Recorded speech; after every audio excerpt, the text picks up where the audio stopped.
Welcome to Standing in the Sunlight with Cynthia Rose. We are all on an ever-unfolding unique journey. Join Cynthia Rose as she begins her unique perspective to all that is meaningful. Topics and personalities that support your path, bringing inspiration and passion and heart-centered ways to live a more fulfilling life. A down-to-earth and uplifting sharing of what it means to be spiritual, creative, and living life to the fullest by standing in the sunlight. Born an intuitive medium, Cynthia Rose is also an ordained minister, singer, astrologer, educator, and writer. She has studied the intuitive and healing arts for over 40 years. Rise up and stand in your sunlight now with Cynthia Rose.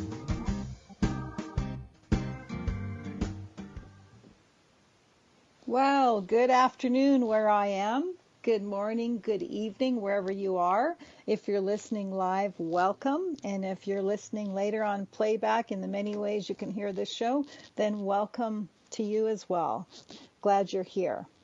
I'm Cynthia Rose McCaw, and you can connect with me on Facebook at Cynthia Rose Medium. I'm on Twitter under that name, and I'm also under Instagram. And I have a YouTube channel where you can easily access shows to listen to after in a playlist, also under Cynthia Rose Medium. And I hope to connect you there. And we also have a newly named show page called Standing in the Sunlight, same as the show if you want to connect with us. It is, I think, an invite to get into the group. You can ask questions. So, enough housekeeping. I am excited today to have Julian Hyman on the show. I'm going to read you a little bit about him and then bring him on the line. So, You Can Save Our World. We'll be talking about his book today. Can we save our planet? Julian Hyman thinks we can. That's why he wrote the book.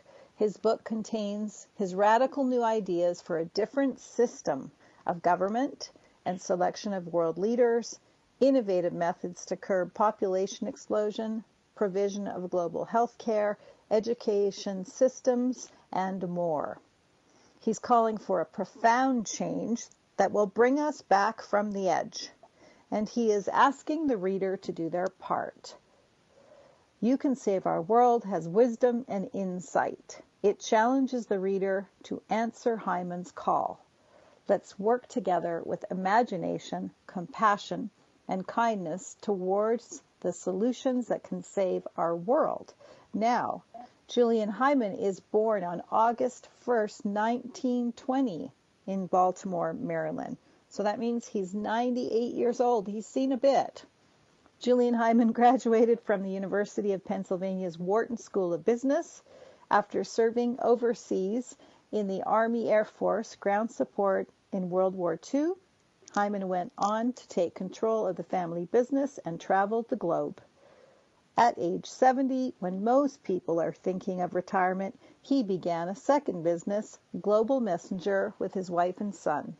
He finally retired at the age of 95 and is working full-time on his mission to make the world a better place.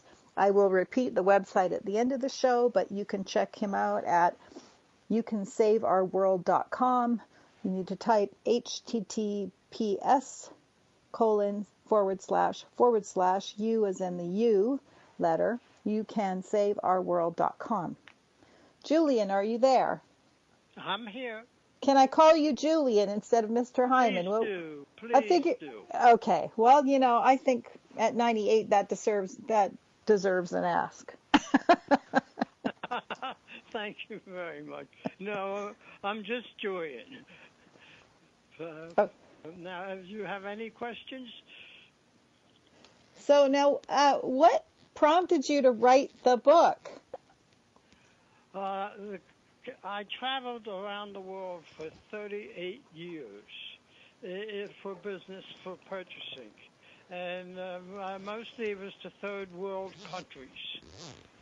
In that process, I was mostly by myself, and I took my free time and did everything I could to learn about the people of the countries in which I was visiting and their lives, and I learned a lot about the human being worldwide.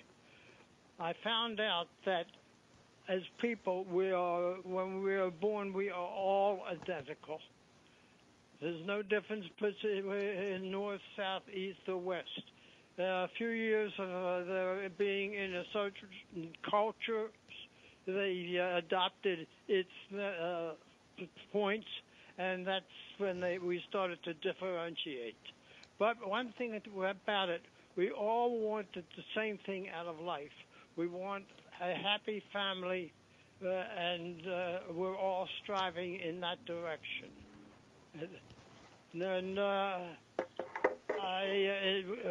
one time I found that I was not sleeping well at night at 2 o'clock every morning because of the time changes in my traveling for 38 years. I find myself every night, without exception, up around 1 o'clock in the morning till 2 o'clock. And I used to go to my home office and write notes on the various things that I did. And after a while, I suddenly noticed that I had the material for a book. And the book was about why is it that we should have this enmity toward each other when we were all identical, wanting the identical things out of life, when there's no reason to hate. Why should we kill each other and then in 4 or 5 years start loving the same people we were killing? It was a waste of time. And now if you find, I find that the world is once again entering that passage, and I wrote the book to try to get into people's minds that we can have a better way of life and a better and more advanced civilization if we will participate in it. Yeah, well, that's a great reason. I agree with you. I'm lucky that when I was just about to enter school, my mother said to me, I want you to remember that we're all the same. She said, some people's ancestors may be born closer to the equator or farther from the equator, which then, of course, I said, what's the equator, I think. So she had to explain that. And then she said, don't ever forget it. We're all the same. But just depends on where our ancestors were from is where our skin color might be. But we're all the same on the inside. We're all the same. And she said, don't let anyone ever tell you different. And I'm really grateful that she said that to me. Well, we're on the same track. You and I have the same thinking. Your mother was a very wise woman. Yes, she was. She had a very big heart, and I'm grateful for that. And it saddens me when I see people looking at people as if they could be different than them. We all want the same thing. We're all the same, but we have maybe different stories. And there's nothing more wonderful than talking to somebody who can share some stories if they've come from somewhere else and they share some history maybe you don't know, you learn something, and yet we're all sharing stories of triumph or love or sorrow. We all have the same feelings. So yeah. I once had, you're just reminding me as we're talking about this, my husband and I were taking a car back from the airport one time and got talking to our driver, who was a lovely man, and he had been a medic in different countries, going around saving lives, and then they were starting to kill off the medics. So he had to leave. He had to get out. And that's how he came to the U.S. And, horrific things that he'd lived through, some of the things he shared with us. And you just think, well, how can you be killing someone who's saving? And they weren't saving only, certain people. They were just saving anybody that's wounded. And he came here and he was driving a car for a living. He's grateful to be here. So. Well, so you had one of the backgrounds like I've had repeatedly when I spoke to people in the various countries, and in all, I visited 38 countries over a period of 38 years. And in each country, I met the tops financially, and those in poverty. I met those of well-educated and those with no education at all, and had a good chance to talk to all of them, and came to the same conclusions that we shouldn't understand that we can make life on this earth much better and much more civilized if we can do away with war and we can work on all the problems common to all of us. Yeah, I agree. Where do you think, in all your years, from when I was here to been on the planet, it seems like we've had an increased sort of helplessness attitude. Do you agree? I agree with you. I have a feeling that we're now entering again a position where we're becoming more competitive with each other, and we look down more on each other, and there is much unrest in the world that should receive attention. Yeah, I just don't know how we got to this place where people, I don't know, is there less people voting now, more people voting? It seems like there's more people that have given up in some ways. Like, what's the point? At least maybe that's not true. I don't know what your view is on that. Well, my view on that is that it's the rulership of various countries who the people saying, what's the use? I have no power. The head of the country is going to get his way. He's got the power, and all I can do is follow his lead or her lead. But it's not true. I mean, you have to take your own lead. You are not looking for the same things as the ruler. And the ruler wants more land, more money, more adoration, and you are looking for a quiet life in which you can achieve a good place for your family. Yeah, and yet, I think that more and more I meet young people that seem to think more about, instead of a person out for themselves or just their family, I seem to meet more and more young people that think more community-minded and think more acting together, like how will this impact someone else? They don't seem, as, I don't know if I can say selfish, but they just seem more community-minded. In my book, I call them the we people and me people. And most of the people, unfortunately, on the earth are me people. What's in it for me? The we people, of course, is what's in it for all of us for a common good. And my book is trying to get people to realize, to convert their efforts to working for the other person as well as themselves. Yeah, I like that. We people. That's right. I remember. So for me, that was something I learned as a teenager. We called it a win-win way of thinking. Very good. Yeah. And so, where do we start with this? Gee, there's so much. We've just got a few minutes before the break, so before we come back in about something, but where do you think that the best place we would start with this? The best place to start is education. We have to improve the world education. And that's one of the first places we can start. And I would want that all nations give up military, give up armies, and we become like one world, like United States is one major country of 50 states. We would take all countries in the world. It's similar to United Nations, but it doesn't work with United Nations because there's still too much politics involved in them. And they are definitely we people.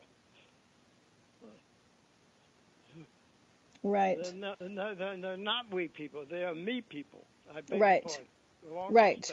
Me people. That's what I thought you meant. I thought I just heard wrong. You were correct, and I was incorrect. Thank you.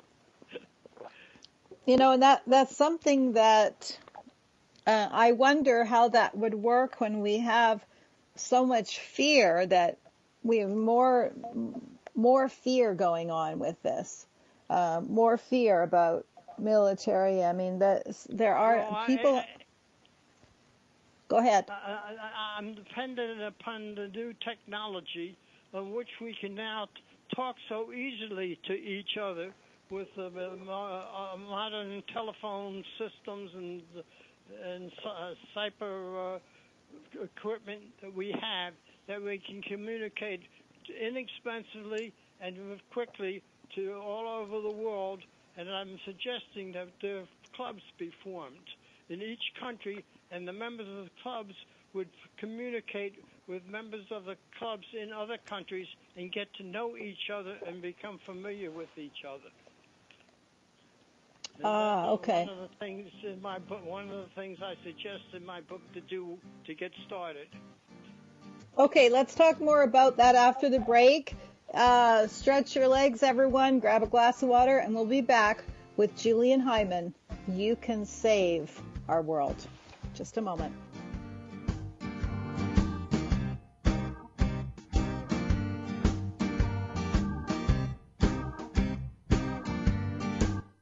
Your conscious lifestyle on steroids. OMTimes Radio. IOM FM. OMTimes magazine is one of the leading online content providers of positivity, wellness, and personal empowerment. A philanthropic organisation, their net proceeds are funneled to support worldwide charity initiatives via Humanity Healing International. Through their commitment to creating community and providing conscious content, they aspire to uplift humanity on a global scale. Connect at omtimes.com. OMTimes, creating a more conscious lifestyle. Hello, I'm Sandy Sedgbeer, host of OMTimes Magazine's flagship radio show, What is Going On? My passion is sifting through information, research, and innovations from new thought teachers, speakers, and researchers pushing back the boundaries of what we know about life, energy, metaphysics, and the universe. I love shifting perceptions about who we are, why we're here, and how quickly impossible becomes normal when we open our minds, expand our awareness, and accept that the only limits that exist are those we place upon ourselves. So if you're the kind of forward-thinking, eager investigator of what lies beyond the current reality that most perceive, why not make a date to come play with me in the field of possibilities at 4 p.m. Pacific Time, 7 p.m. Eastern Time every Thursday, and together we can discover what's really going on. Hi, this is recording artist and composer Yuval Ran, inviting you to a voyage through the chakras, a new double album of guided meditations to transform your life, a sublime musical medicine for nourishing inner peace and reaching to your higher virtues. Get it now at metamindfulnessmusic.com, METTA mindfulnessmusic.com. Some knowledge belongs to us and us alone. The way our girlfriends walk, talk, touch their hair. Details that only a sister can know about her girls. But what about our other girls? The ones we carry with us every day. Our bond with our sister girls gives life. But knowing your breasts can save it. Go to knowyourgirls.org for the facts you need on breast health. Brought to you by Susan G. Coleman and the Ad Council.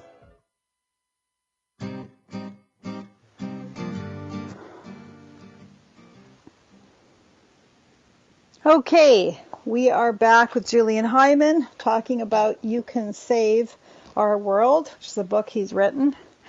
And we were just starting to talk about your idea in the book about forming clubs, Julian. Yes. My idea is that the clubs would be divided according to age.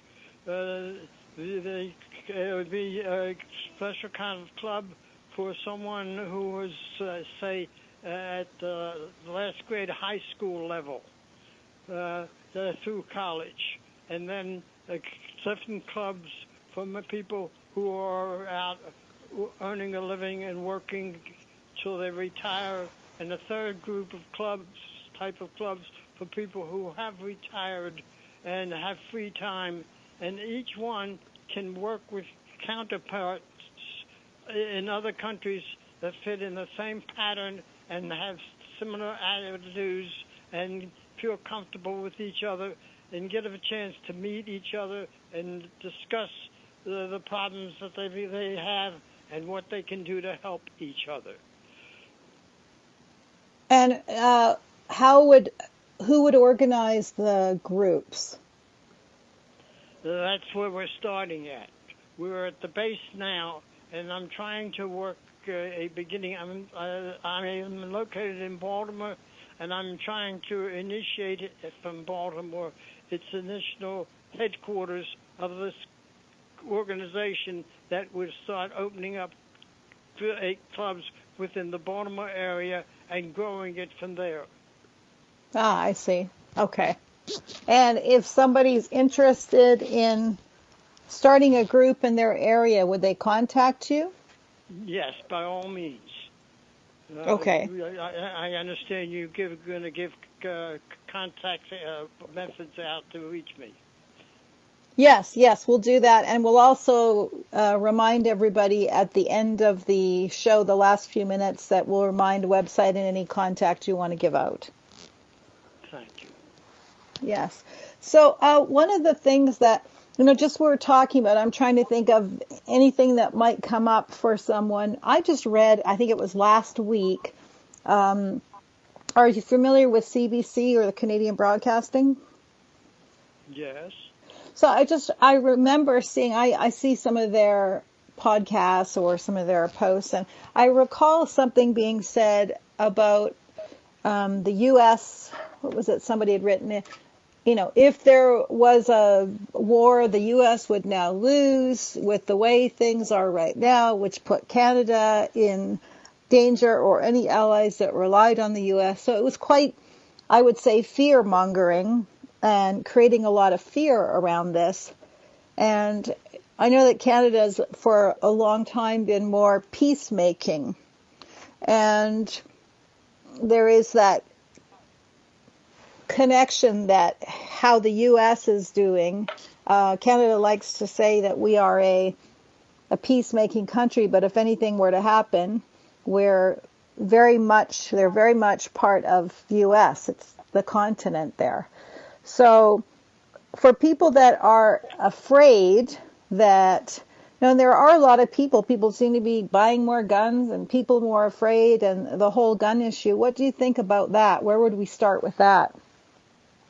I would start, as I said, we would not allow any country to have a military.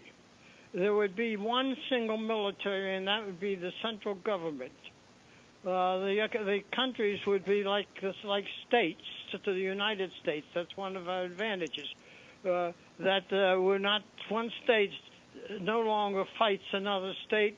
We're got free movement around the states, and if something is happening to one state, everybody rushes in from other states to help. And we want to get the same kind of attitude with countries as we have in the United States with our single country. So how do we get everybody? We'd have to presumably get all the countries on board at the same time because... That is correct. So now you're beginning to hit the point. All of the Earth would consist of a single country. a master country. Each country would remain each country and have their own governments and so forth, much like states have their own government for certain things. That would continue, but there would be one main government that would be able to work on problems. If something happened in this country, they'd immediately get help from, automatically get help from the other countries and so forth. It's all in the book, it's detailed, and it's a more advanced way of looking at things. It's a increase in civilization. We have reached a point where we should up ourselves, no longer being animals just attacking each other, but the human beings helping each other. Yeah, that would sure be nice. Yes. It's possible. Now, I don't expect that to happen instantly, but if you have to start somewhere, and this would be a start, and it would take generations to gradually get that idea. And in this country, there would be one national worldwide language. There was, in schools, they would be taught two languages, your local language and the national language. And that would make things much easier to communicate. What happens when, well, you know, one of the things that comes up for me, I'm sure I've heard somewhere about a conspiracy theory that the governments, and I don't know anything about this, so I can't comment on it, but maybe you've heard it, I don't know, something about, you know, we're going to go to a North American government. So it won't be U.S. A single government for Mexico, the United States, and Canada. Is that? Yes. No, I haven't heard anything about that, but it would be a beginning.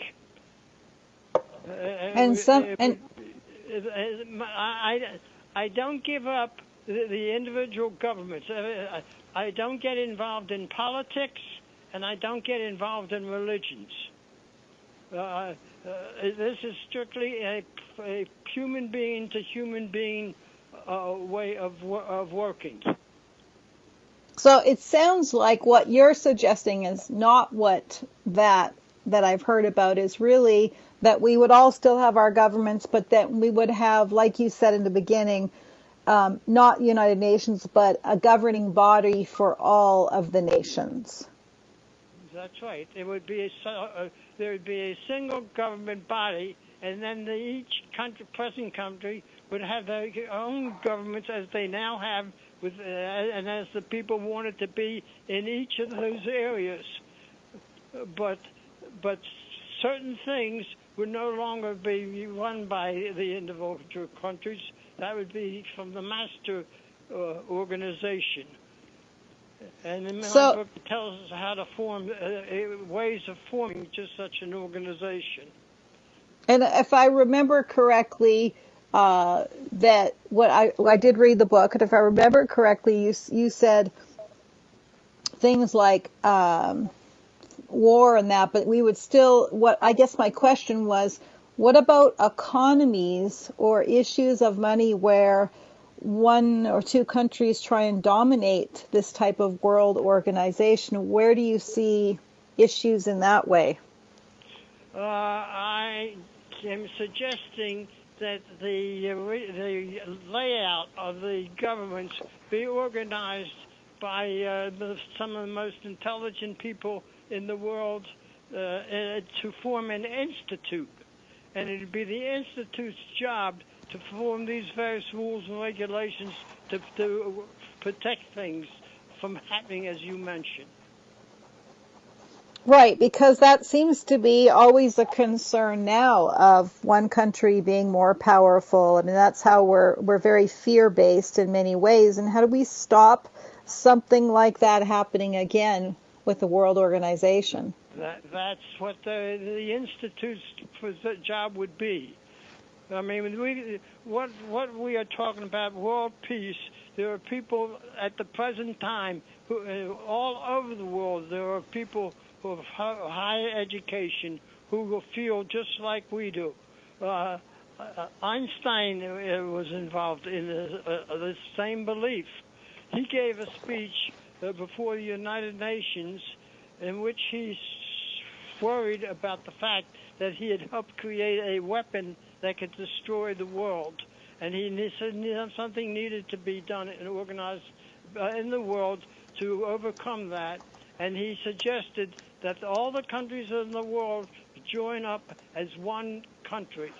You can see that, look at your history records, go to the internet and see about the speech that he gave and how there's a whole group of good minds all over the world to this day realize what you're saying can happen, and there's ways of organizing the plans of the government to counteract that from happening. Right, and I guess there's concern about how much, if we still have our individual governments, then how would they have power? Well, they would have power within their own borders for certain things. I say, take the United States. The United States is a wonderful place. And you've got 50 states, and each state has certain things that the state controls within its boundaries. And it works out very good. Now, you do the same thing with countries. So there's certain things that they do not participate in, and other things that everything is done country by country to their likes and dislikes. And I see what you're saying. What I'm trying to understand is how we would actually get everyone to agree, because in a sense they'd be giving up some governmental power for certain things, like, for instance. That is correct. That is correct. Yeah. So how would you get them? It's a matter of education. It has got to be education through the clubs and other ways of talking to each other and talking to people who feel like we do in other countries, and let them learn about each other. And you will constantly hear, I didn't know that, and I didn't know that, and that would help build a movement for this common organization that we're talking about. So you're thinking that this is a long-term idea that needs to be built upon. Is that correct? It very well could be. It very well could be. Because if we don't do it, we're not going to be around too long. The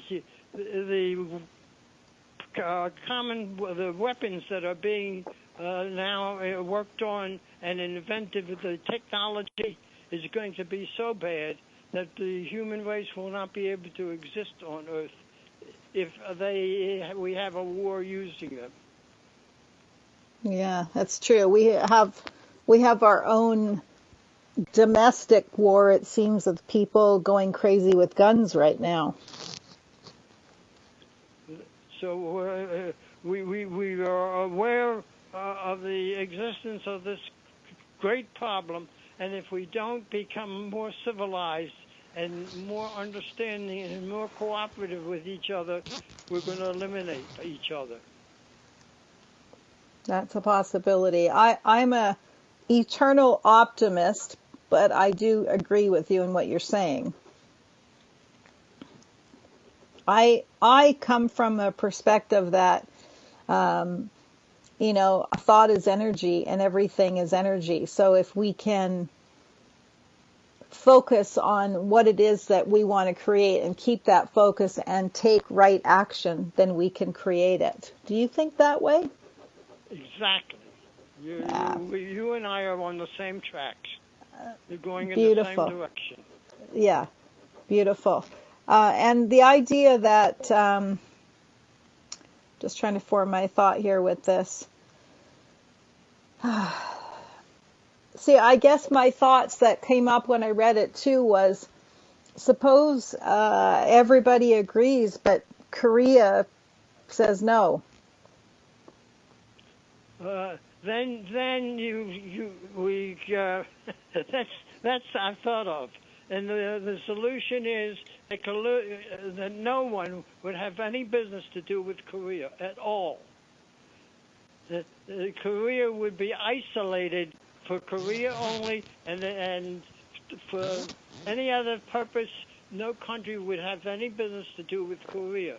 They would rot on their own twig. Right, and I know you said you don't get involved in politics, but wouldn't we have to get someone like the NRA on board with this? That's something for the Institute to work on. There's so many problems like this, and if we get our best minds, we can come up with workable solutions as long as we work together. Yeah, it seems to me that that's right there. Now, I didn't grow up in the U.S., so I haven't grown up with all of, maybe awareness of the forces and the NRA and everything like that. And I don't have a problem with anybody, the right to bear arms, and you're out in the woods and you need to protect yourself. I don't have a problem with that. I do find that it's just heartbreaking, though, to see that it's so easy to get a gun and go out and shoot a... How is it with countries that do not allow guns? And there are such countries. How much killing are they doing of each other? Let's continue that conversation after the break. We're got queued up for the break, and we'll be back in just a couple of minutes. Okay. All right.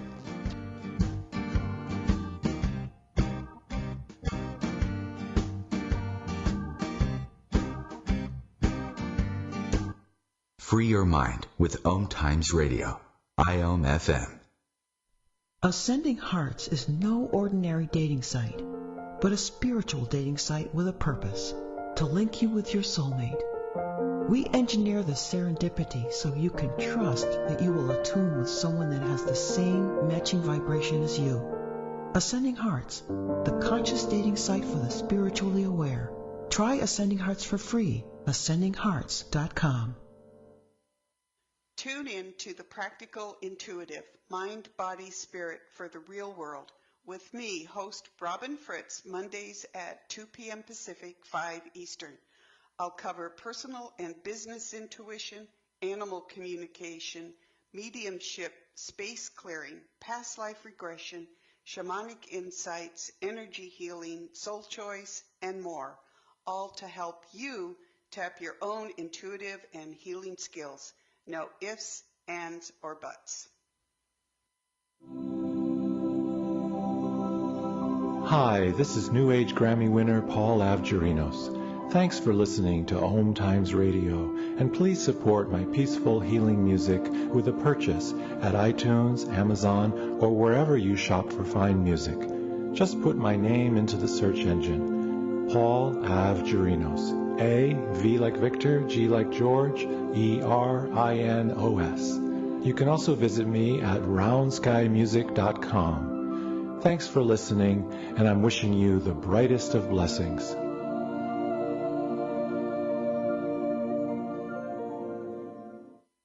GTG, BRB, OMW, be there in a few. You may think that these kinds of texts are fine because of their length, and you can easily send them at a stoplight. But no, answering one text can take your attention away from the road for 5 seconds. And traveling at 55 miles an hour, that's enough time to travel the length of a football field. Make good decisions, don't text and drive. Visit StopTextStopWrecks.org, a message brought to you by the National Highway Traffic Safety Administration, Project Yellow Light, Noise, and the Ad Council.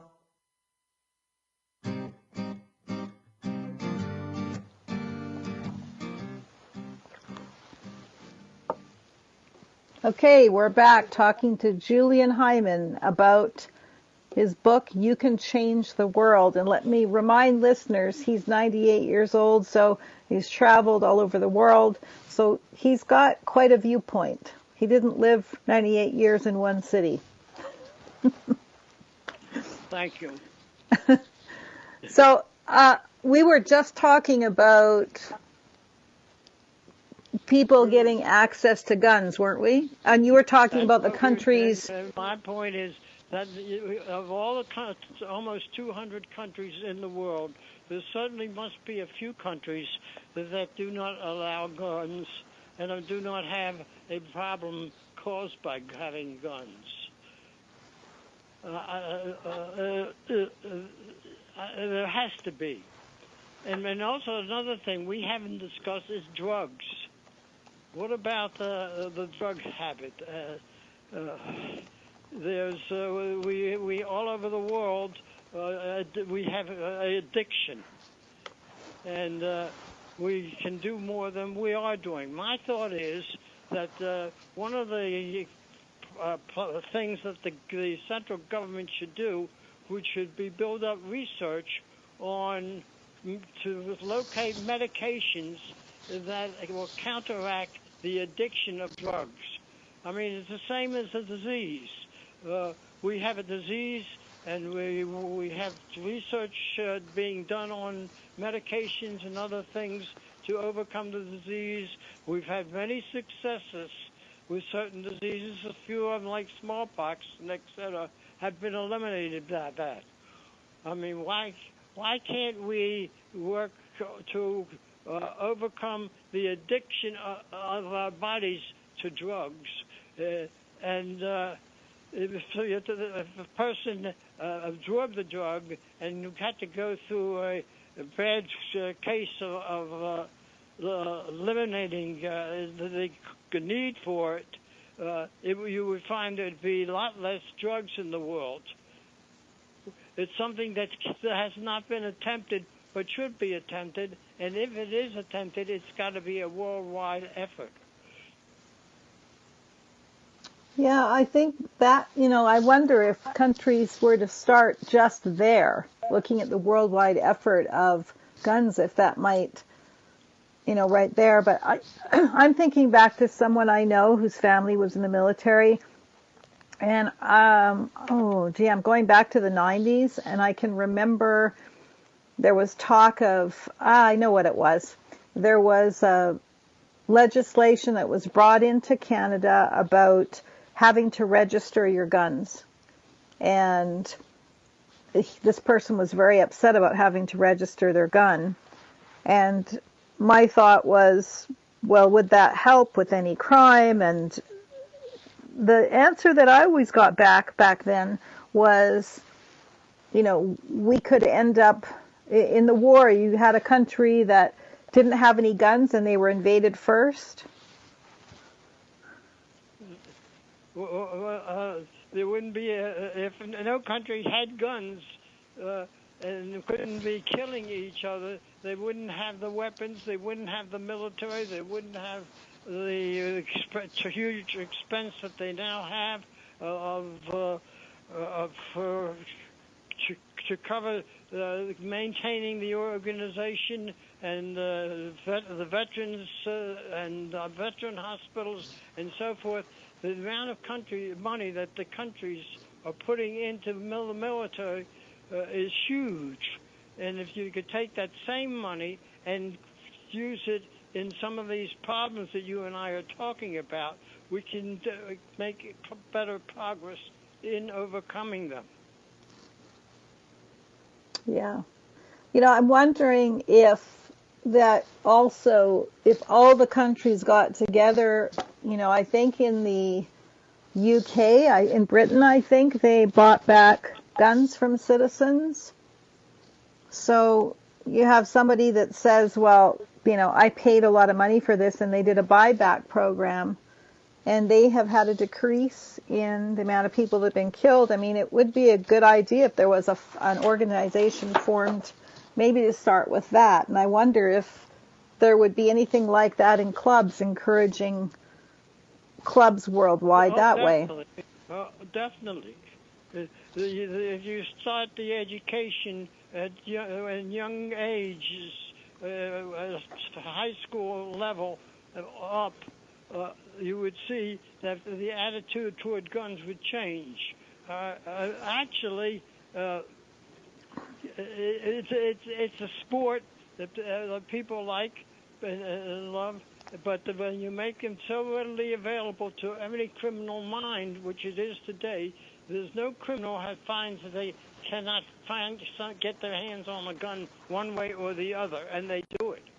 That you've got to make. If they're unavailable, it's a different story.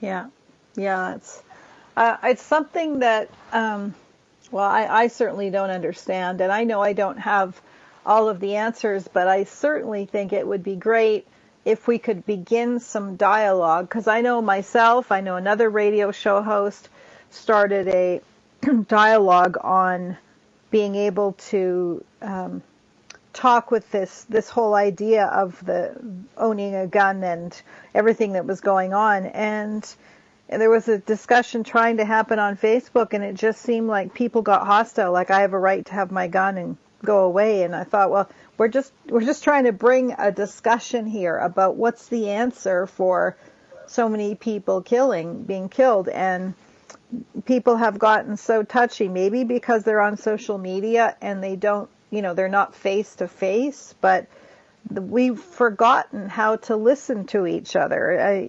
I mean, even politically, people don't cross the aisle to talk. You're perfectly right. And in our talking, there's certain subjects we haven't talked yet about at all. One is population growth. The population of the world is exploding. Demand for resources is exploding.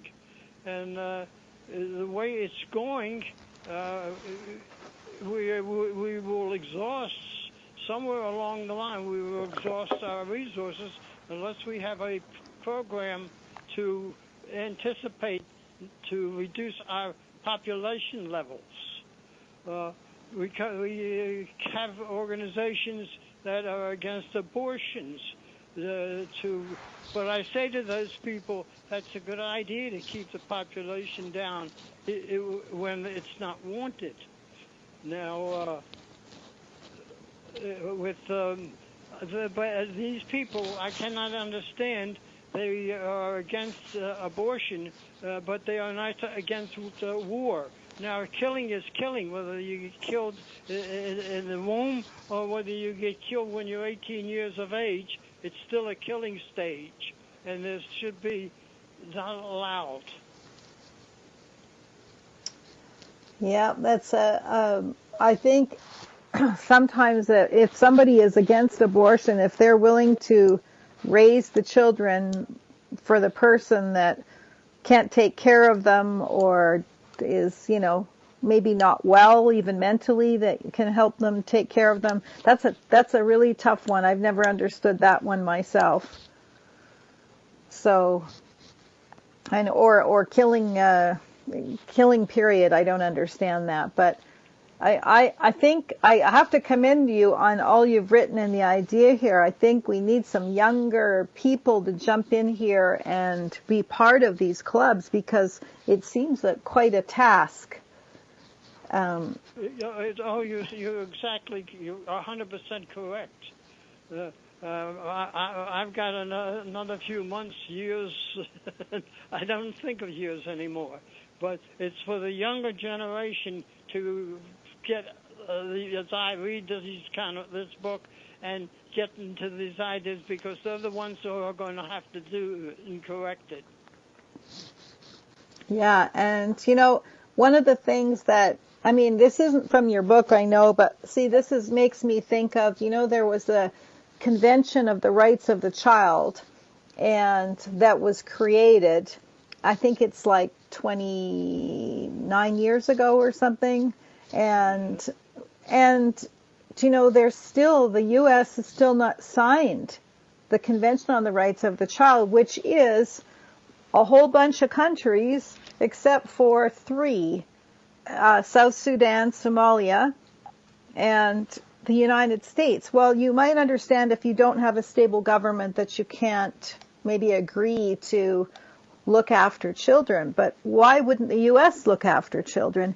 That to me is an example of all these countries coming together, and we still don't have everybody on board. And what we don't have is that in this we have 194 countries that are like states parties, all agreeing that we need to look after our kids. The United States has not signed it. Well, as I said, you asked what we can do about the country that will not participate. And I said to you, well, they should be isolated. They should be treated as if they do not exist. Nobody visits them. Nobody does trade with them. Nobody worries about them. They're isolated to themselves. And if that's what they want, that's what they can have. Well, it would be good if since we've already got 194 countries together, if your idea of together could be maybe the countries that have signed the Convention on the Rights of the Child to come together and create a stronger presence. So I don't know if... Good suggestion. Yeah, and I don't know whether the U.S. has signed it. That was a data as of 2014, but it's something I've followed because as you're talking about education, I really believe that the children are our future. And so I do believe in education as well, but we have to take care of those kids. Exactly right. So we have to, there's a beginning. We have to start with a few of these clubs locally and have them learn how to handle these problems and spread it gradually around the world until it becomes an acceptable way of living. Oh, and I have to correct myself here because I just did a search while we're talking. A ratification, Convention of the Rights of the Child, the United States has signed the UN Convention on Rights of the Child, but is the only United Nations member state that is not a party to it. So even though they've signed it, they're not a party to it. So that's close. Do you have any idea of the reason why? I don't know why. I don't know why they haven't been a party to it. But originally, when we looked at this, in education, a group of us looked at it, was that in order to have the U.S. sign the Convention of the Rights of the Child, all children would have to be provided with medical and dental care. So that's definitely correct. So if you're going to if you're taking care of kids, you're taking care of their well-being. And so I don't know if that frees them from not having to do that but without the U.S. taking care of kids, and I can remember a case we looked at where a young boy had died from an infection from a tooth because mother couldn't afford a dentist. So you're perfectly right. That health is a worldwide problem, and if there's any organization that's working on worldwide problems, it certainly there should be health for everyone, health care. Yeah, it's a lot to take on, isn't it? Yes, it is. But if we don't take it on, my fear is we will reach a period of time where we will no longer exist. There will be no one around to have to take care of it. Well, I'm glad you wrote the book. I'm glad that you're reaching out. I hope that this inspires some listeners wherever they hear about your book, whether it's this show or another show, to make some changes and stand up for what they feel they need to do. We're at a time here when if there's website or contact information and anything you want to share, I want to make sure that we get that shared now. Well, the only thing I have to say is like you say. I would wish that everybody had the opportunity to read it. It's only to read the whole book. It's about an hour and a half reading, It's not that big a book. It's not that big expense, anything of nature to keep you from it. But it can give you a lot of good thoughts that you can participate in overcoming these problems yourself by following some advice in it. Right. And if you want to buy the book, you can get a digital download or buy the book. You can go to https:// as in the letter U, cansaveourworld.com. Correct? And we have a website also. You can save our world. You can save our world. Yeah, that's what I just read, Julian. Yes, right. That's what I just read. Yeah, I just read that out. And if you can click on buy the book, it's $3.99 if you want a digital download. So you're right, it's affordable. Thank you so much for being on the show, Julian. Thank you very much for inviting me. It was a pleasure talking with you. Yes, it was good to talk to you. Happy Thanksgiving. Same to you. Bye-bye. Okay, bye-bye.